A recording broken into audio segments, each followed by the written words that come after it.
Allez, c'est parti, petite vidéo aux ruches. Alors aujourd'hui, il fait 10 degrés, ciel bleu comme vous voyez derrière moi, pas de vent. Franchement, une belle journée. Ça faisait longtemps que j'étais pas venue voir mes filles, alors allez, c'est parti.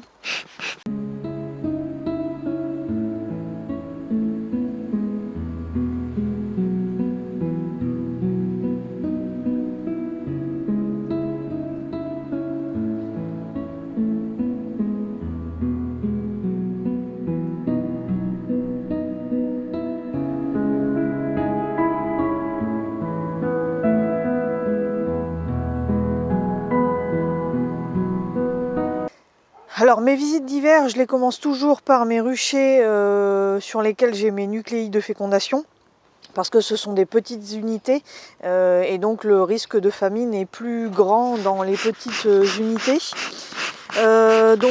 Premier passage de Candy pour l'année.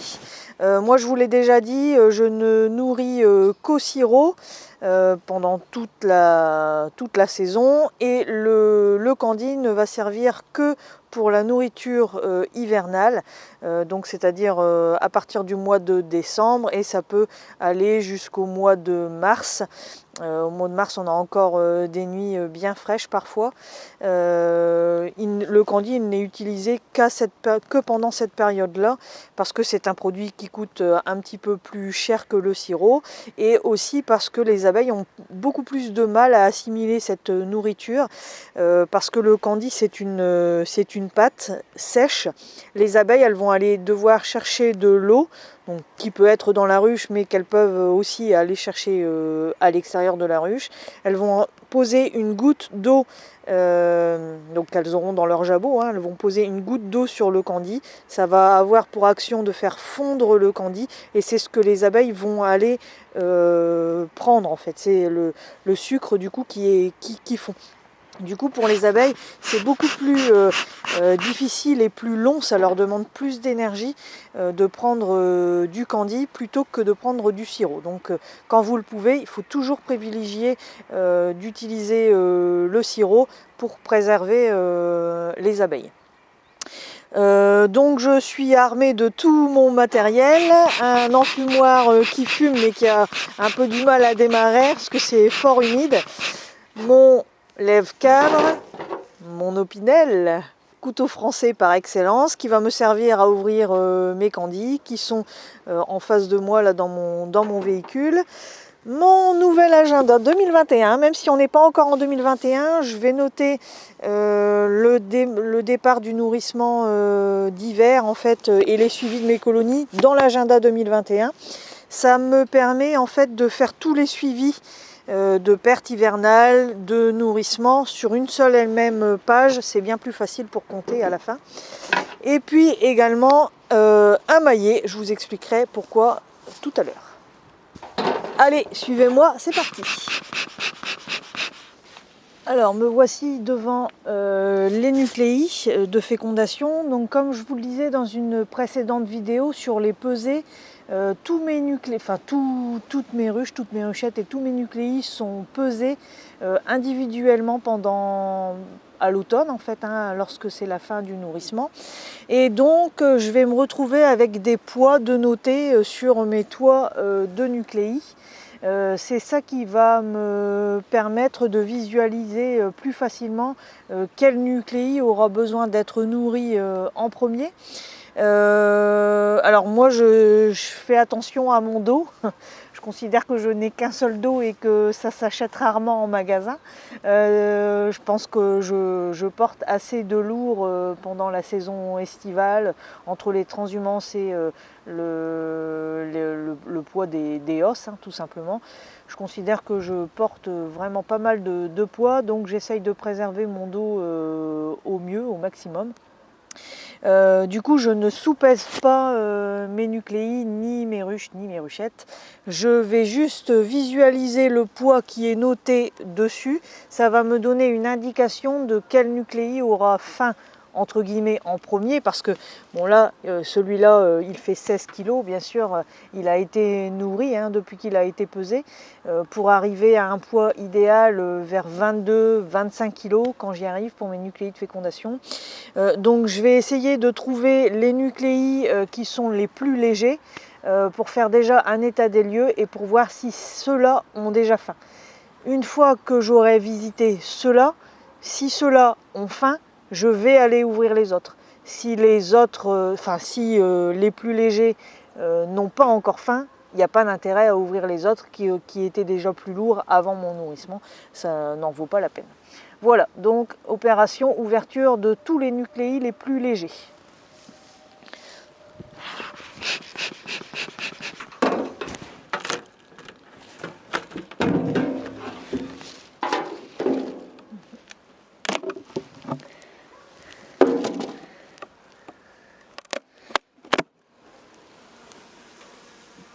Bon bah là, qu'est-ce que ça dit ?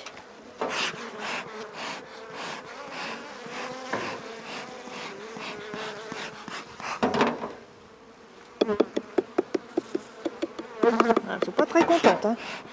Allez les filles, on se calme.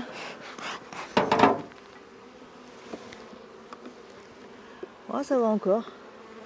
Ça commence à avoir faim, mais bon. Vers l'avant, elles se tiennent ici vers l'avant, et là, vers l'avant, il n'y a pas... Il n'y a plus beaucoup de nourriture, il y en a plus vers l'arrière. Bon, par sûreté, je vais le nourrir quand même, celui-là. Allez, on pose le premier candy. Alors, je pose un candy complet de 2,5 kg. Oui, les filles, je sais que vous n'êtes pas contentes. Hop. Alors, voilà à quoi sert mon maillet. À force de taper, hein, normalement, donc vous voyez, j'ai un peu d'abeilles ici. Pas beaucoup, un petit peu. Donc, normalement, je fais comme ça. Bah, vous comprenez bien qu'à la fin de la journée, quand on en a quelques-unes à visiter, ça fait mal à la main. Donc je me sers de mon maillet. Voilà, c'est lui qui fait le travail pour moi. Un petit coup de nettoyage rapide.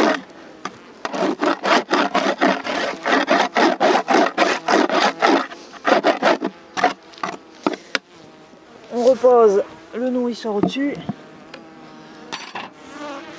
Je ferme.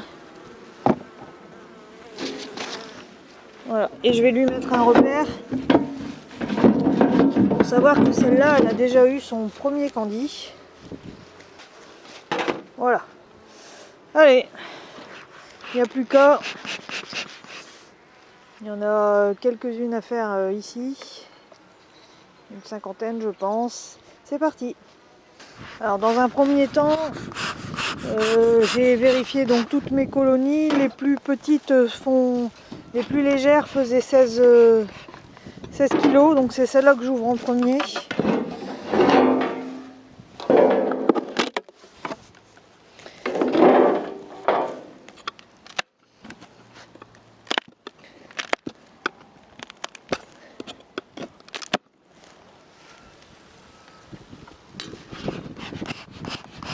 Donc alors je répète, hein, elles faisaient 16 kg certes, mais elles ne faisaient pas 16 kg au début de l'hiver, hein, puisque je les ai renourries après. Hein. C'était le poids, la première pesée quoi, avant le nourrissement. Hein. Voilà, c'est pareil, il n'y a pas de souci. Elles se tiennent vachement sur le haut, alors c'est jamais très facile de voir où ça en est. C'est bon, tout va bien.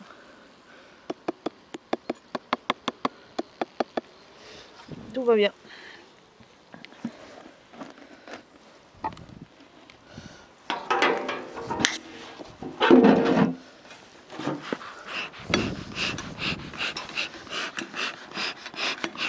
Encore une ici.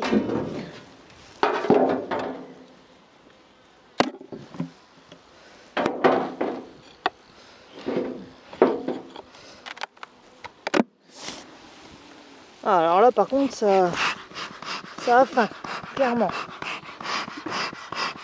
Je vais vous rapprocher. Ouh.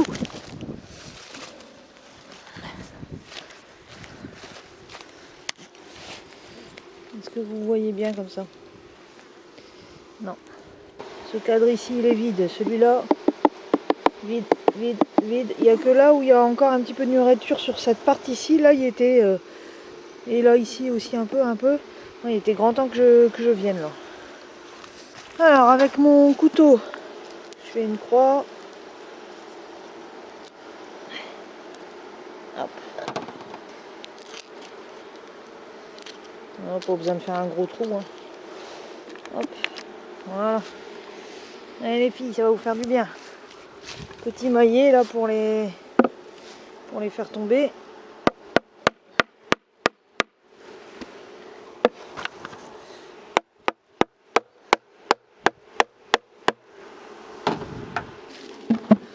Et voilà. Alors, je précise qu'on ne nourrit que lorsque c'est nécessaire.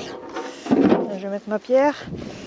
Pourquoi? Parce que les abeilles, elles vont toujours préférer, le candy, c'est quelque chose que les abeilles elles aiment bien. Et elles vont toujours préférer manger le candy avant de manger ce qu'elles ont déjà de stocké dans leur réserve. Donc même s'il y a des provisions dans votre ruche, dans votre essaim, dans votre nucléi, dans ce que vous voulez, dans tous les cas, hein, les abeilles elles vont préférer aller manger le candy en premier. Donc c'est vrai que c'est pas facile, hein, c'est pas facile de savoir si elles ont besoin de candy ou pas, surtout quand on débute, c'est vrai. Du coup il faut être vigilant et savoir bien regarder si les cadres sont vides ou pas. Wow, alors là il est beau celui-là. Il y a du monde, je vais vous montrer ça. Regardez-moi ça. Noir d'abeilles. Voilà, partout. Ah, c'est un beau nucléi. Alors, qu'est-ce que ça dit?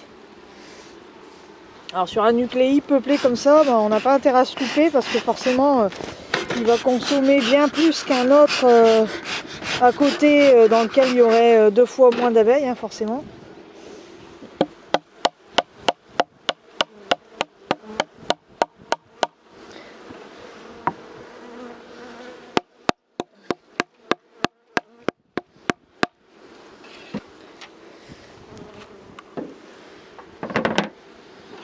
Montrez-moi ça les filles. Donc il faut arriver à les faire rentrer un petit peu.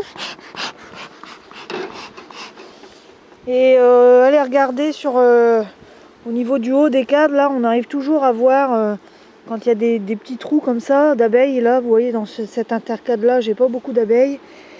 Bon là ça va, j'ai du miel. Ici j'en ai pas par exemple.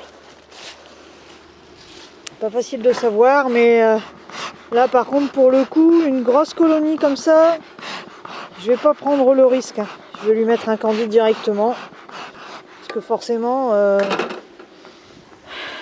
beaucoup d'abeilles égale beaucoup de nourriture, donc je vais la nourrir.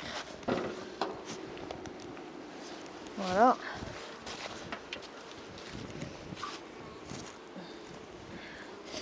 Alors les abeilles que j'ai sur mon nourrisseur ici et que je m'efforce à faire tomber, je les fais tomber parce que quand je vais remettre mon nourrisseur comme ça, les abeilles qui se trouvent ici, elles vont être coincées entre le nourrisseur et le couvre-cadre. Alors c'est pas grave parce qu'elles vont pouvoir, comme vous voyez mon nourrisseur il n'est pas très propre hein, forcément, elles vont pouvoir trouver un petit trou pour y aller.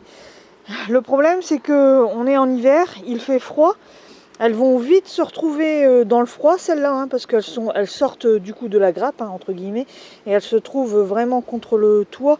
Le toit c'est la partie très froide hein, de la ruche, même si j'ai un isolant. Celles-là elles sont quasiment vouées à la mort hein, donc je vais essayer de faire tomber le maximum d'abeilles dans mon essaim.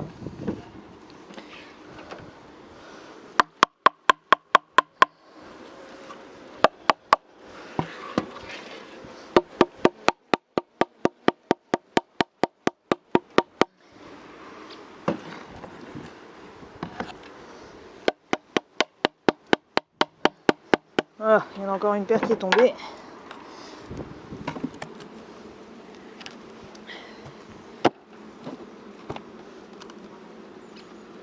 Voilà, encore une qui a été nourrie. Encore une bien belle ici. Regardez ici déjà tout ce qu'il y a dans le nourrisseur. Il y en a autant sur le couvre-cadre.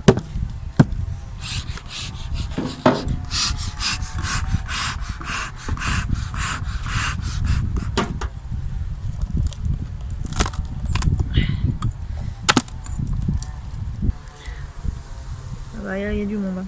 Faire tomber toutes les abeilles que j'ai dans le nourrisseur. Regardez tout ce qu'il y a dans le nourrisseur, on peut faire un paquet d'abeilles.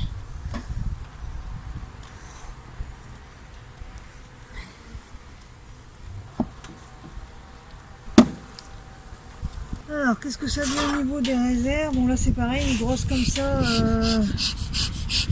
même s'il manque pas, hein, ça me rassure d'en mettre quand même un peu.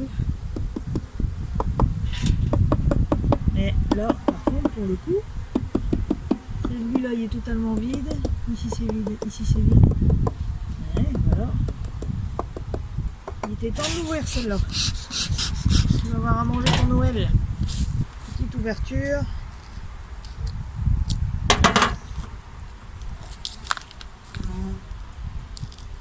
Donc c'est pas la peine de faire un gros trou, hein. Vous voyez, j'ai ouvert juste ça et je le retourne et je le pose sur mes abeilles. Voilà. Alors ici j'ai mon nourrisseur dans lequel il y a encore un petit peu d'abeilles et qui a surtout des fausses constructions. Donc les fausses constructions, il faut que je les enlève parce que sinon le candy ne va pas passer. Voilà, j'ai enlevé le plus gros, on va voir si ça passe. Oui, ça passe. Voilà. Une petite brique pour que je me souvienne que là elle a déjà été nourrie. Voilà.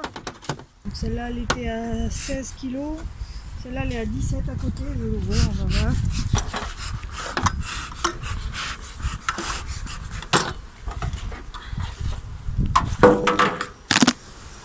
Oh ici c'est pareil. Hein. Oh. Regardez tout ce qu'il y a là-dedans. Je vais vous rapprocher un peu parce que là vous ne devez pas voir grand chose. Non, c'est mieux comme ça. Ouais, c'est mieux.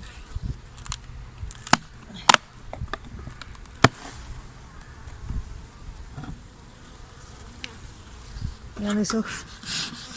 Pour un essaim du mois de décembre, c'est sympa quand même, non? Un nucléi même, du mois de décembre. Alors je vais secouer un maximum de mes abeilles qu'il y a dedans. Oh, puis j'ai ma reine ici en plus, regardez. Alors à toi mes mères, c'est pas là que tu dois être. Hop, je la remets délicatement ici bien au milieu.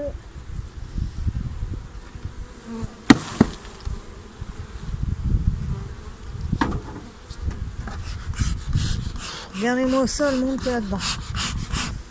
C'est pour ça que les nucléides de fécondation, il faut être vigilant, hein, parce que une grosse population comme ça, dans un si petit volume, hein, donc ça veut dire que j'ai que 6 cadres de hausse, hein, pour elle pour passer tout l'hiver. Quand même c'est pas beaucoup. Bon alors celui-là ici en rive il est plein, tout plein. Celui-là il est tout plein.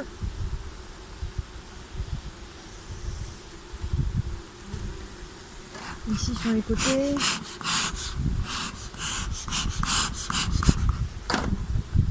Voilà, là c'est tout plein. Là c'est tout plein. Allez. Et là je nourris. On rentre à l'intérieur.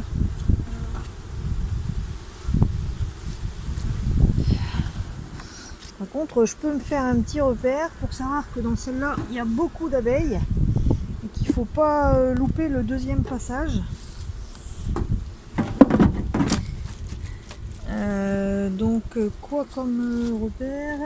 Ben, je vais lui mettre une grille d'entrée. Voilà, une grille d'entrée sur le toit, comme ça je me souviendrai que celle-là, deuxième passage, il faut absolument que je l'ouvre parce que c'est une bien grosse. Ah, bon voilà, fini.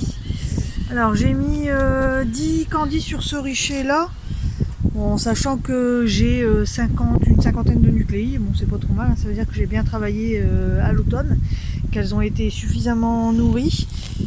Prochain passage dans un mois.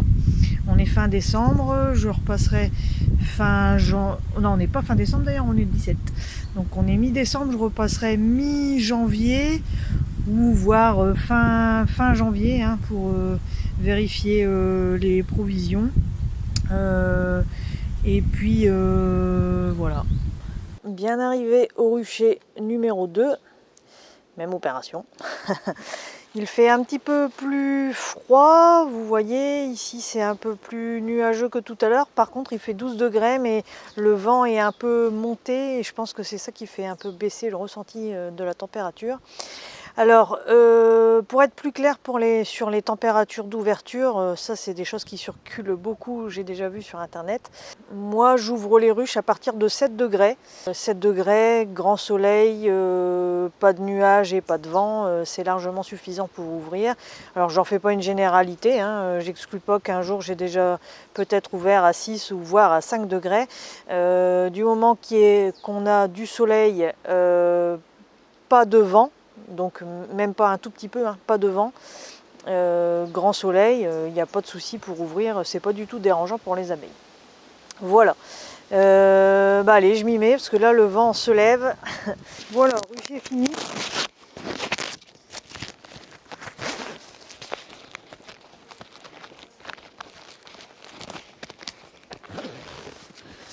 Je vais noter tout de suite avant d'oublier. Parce que moi avec ma petite tête. Alors sur mon premier rucher, j'en ai nourri 10 candis fois 10. Donc c'était essentiellement des nucléi de fécondation. Donc note à moi-même. Brique égale candis. Porte égale attention. Donc ça c'est la grille d'entrée que j'avais mis sur un des nucs qui était fort populeux. Ici maintenant, rucher numéro 2, pardon. Candis fois 4 plus 1, 5. Brique plus bois égale candis. Et donc là j'ai mis un aimant égale attention. Alors ici ça m'interpelle parce que sur le rucher, alors c'est un plus grand rucher quand même, il y a je pense autant de nuques, mais il y a beaucoup plus de ruchettes. Et j'ai nourri 4 ruchettes. Ça m'interpelle quand même parce que c'est rarement les ruchettes qui ont faim en premier. C'est bien la première fois que ça m'arrive. Du coup, je vais pas rester comme ça parce que ça va m'angoisser. Je vais aller voir un autre rucher sur lequel je n'ai que des ruchettes pour voir un peu ce que ça dit, si c'est partout pareil au niveau des ruchettes et que ça a faim. Ça veut dire qu'il faudra que je fasse le tour de tous les ruchers rapidement. Allez, c'est parti, rucher numéro 3. Alors ici, les briques ont déjà été mises sur les toits, hein, parce que c'est un rucher qui est quand même pas mal exposé au vent ici.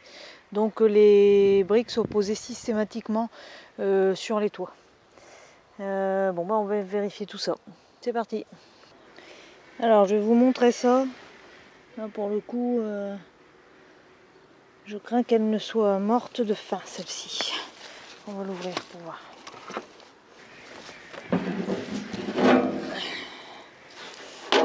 J'espère pas. Ah non. Il y a quand même un peu de vie. Ah bah c'est bon signe, ça va, ça me rassure. Par contre, ah bah ça va, la reine elle est là en plus. Ici, je sais pas si vous l'avez vu. Ah par contre il est temps de passer à la fin celle-là. Voilà, donc c'est peut-être une mortalité quand même due On manque de nourriture, quoique non, même pas. Ici c'est rempli, donc c'est pas ça. C'est un truc que je ne comprends pas.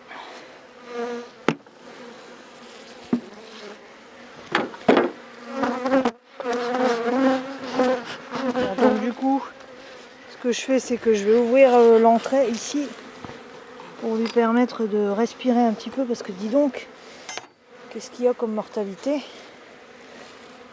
Je viens d'enlever la porte. Hein.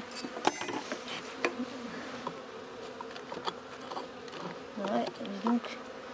Oh, il y a aussi des larves, j'aime pas trop ça.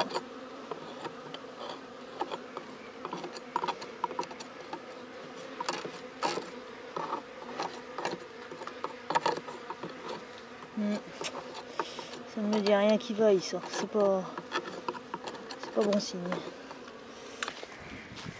Comme quoi, hein, faut jamais baisser les bras. Alors, on dirait qu'elle est agressive, mais en fait, je croyais qu'elle était morte, donc j'avais pas enfumé. Grande erreur. Bon, je préfère ça quand même. Hein. On va lui mettre un candy. Je vais la surveiller quand même parce que autant de mortalité comme ça ne me plaît pas. Ça présage peut-être quelque chose d'autre. Peut-être qu'elle a une forte infestation en varroa. Parce qu'en plus elle a été notée à garder. C'est bizarre. Alors, je vais mettre ça. Comme ça je vais me souvenir qu'il faut que je la regarde. Et que je la surveille celle-là. Voilà. Bizarre. Bon alors ici je note donc du coup. Donc rucher 3. 4 candies. Alors brique debout égale candy, et brique plus bâton ou porte égale, attention, bon donc 4 candies sur 1, 2, 3, 4, 5, 6, 7, 8, 9, 10, 11, 12, 13, 14, 15, 16, 17, 18, 19, 21, 26 sur 26. Bon, c'est pas terrible. Surtout qu'on n'est que mi-décembre, donc j'aime pas trop. Du coup, ce que je vais faire, c'est que je vais aller voir ailleurs encore. Ouais, la journée n'est pas encore finie. Je poursuis. Bon, allez, c'est parti, rucher suivant. Le numéro 4.